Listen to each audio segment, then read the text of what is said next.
Grant Wiggins, and we wrote a book about 10 years ago now. In 1998 it was published, entitled Understanding by Design, and there's a copy of one of our books. And the basic ideas of understanding by design are contained in the title. We propose that an important focus of teaching is to teach with understanding in mind, and that implies that we're clear in our own minds about the, quote, big ideas that we want students to understand. Not all content is equal. Some ideas are more powerful and have greater intellectual potential. And so in planning curriculum and designing units and lessons within units, we ask people to really be clear about the important ideas they want students to understand.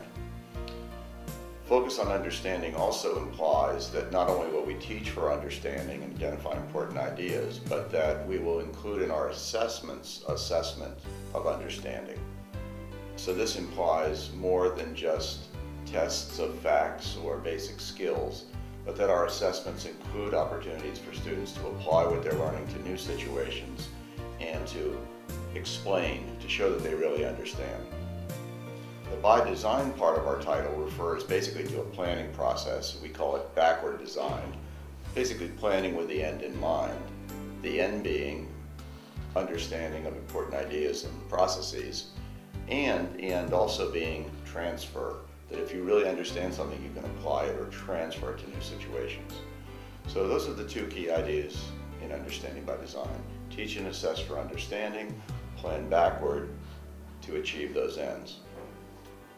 What we have found in our work with thousands of teachers worldwide is a focus on understanding and planning backward helps to avoid potential problems we sometimes see in teaching, which is one, activity-oriented curricula, where we may have kids doing interesting activities, they may be hands-on, they may be interdisciplinary, they may be organized around a theme, but if it's not clear why the kids are doing the activities, or we have no evidence of what they've learned as a result, then to what end?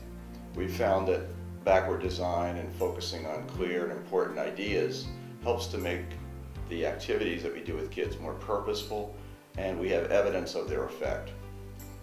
We also find that backward design helps to avoid something more common at the secondary and collegiate level, something we lovingly call coverage, translated as teaching equals covering the textbook.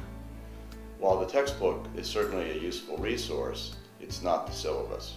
It's a means to an end, not an end in itself. Our job is not to cover a book as much as it is to uncover important ideas in the subjects we teach in as engaging, rich, meaningful a way as possible.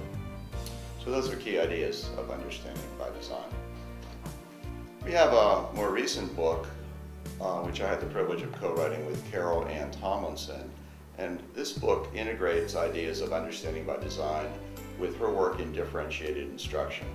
And we think this is a natural marriage between the two. Understanding by design focuses largely on curriculum and assessment planning. Differentiated instruction really focuses, of course, on how we teach the curriculum. And the basic ideas of differentiation, I think, reflect good teaching. Good teachers are sensitive to and responsive to the needs of their students, and also the differences that students display. Differences in terms of their prior knowledge, experience, and skill levels. Difference in how they learn, their learning style and profiles, and differences in terms of their interests. The best teachers are sensitive to and mindful of trying to address student readiness, learning style, and interests. And this book basically looks at how a focus on understanding by design couples very naturally with responsive teaching. Our most recent book in our collected series is entitled Schooling by Design. And some people who have read this describe this as understanding by design on steroids. It's a more systemic look at school or district or curriculum frameworks built around understanding by design. While UBD basically focuses on unit planning by teachers, Schooling by Design looks at curriculum across the grades developed by teams of teachers or curriculum committees, so that we have coherence not only within a unit but across units and courses.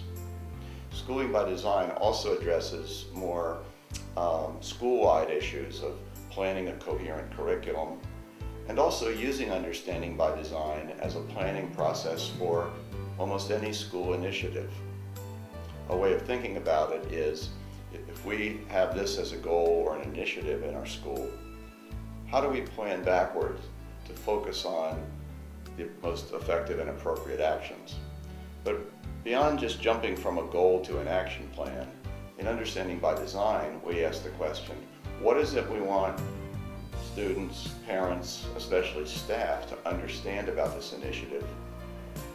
What evidence of learning or success will we need or identify? And then we'll plan our action plan. Taking time to be clear about the purpose and the needed evidence informs and sharpens our action plans in the same way that when teachers are clear about the important ideas they want to develop and the assessment evidence, their lesson plans are largely more focused and purposeful as well. So those are books in our series, and we are continuing to write and enhance our thinking as we work with teachers and school leaders throughout the world.